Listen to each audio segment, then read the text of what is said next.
vizuri. Ndugu zangu, kabla sijahitimisha hotuba yangu, naomba sasa nijielekeze katika kutoa maelekezo kwa wizara. Kama nilivyosema awali, safari tuliyoianzisha si ya mchezo.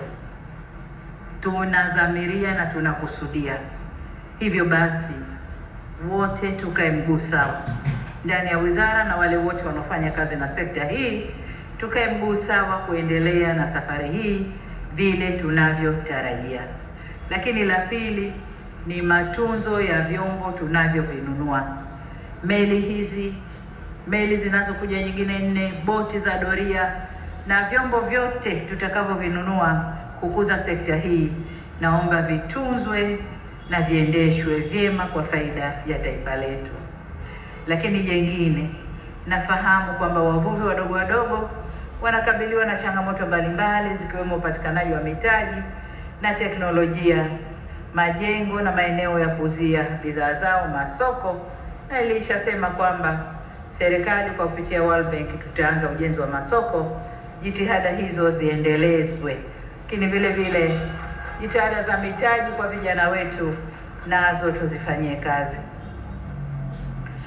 Jambo jingine ambalo nataka kuiagiza wizara ni utoaji wa elimu ya ujasiriamali na utunzaji wa fedha, ili fedha wanazozipata wavuvi wetu ziwanufaishe katika kuendeleza thamani ya kazi yao na kuboresha maslahi yao. Pamoja na hayo, niwaagize kuimarisha mikakati ya kudhibiti uvuvi haramu ili kuwa na uvuvi endelevu wenye tija na manufaa ya kizazi cha sasa na kijacho, si kwa maguvu kwenda kukusanya manyavu, kuchoma na kufanyaje, lakini kisheria na taratibu zinazoruhusu hivi.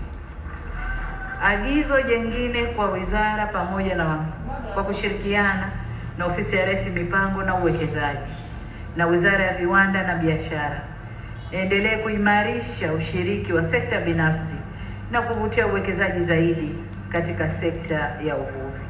Ndugu zangu, baada ya maagizo hayo, sasa ninayo heshima kutamka rasmi kuwa meli ya uvuvi wa Bahari Kuu pamoja na mpango mzima wa uvuvi ndani ya nchi yetu, mfumo mzima wa uvuvi ndani ya nchi yetu leo vimezinduliwa rasmi. Makofi mengi na vigelegele.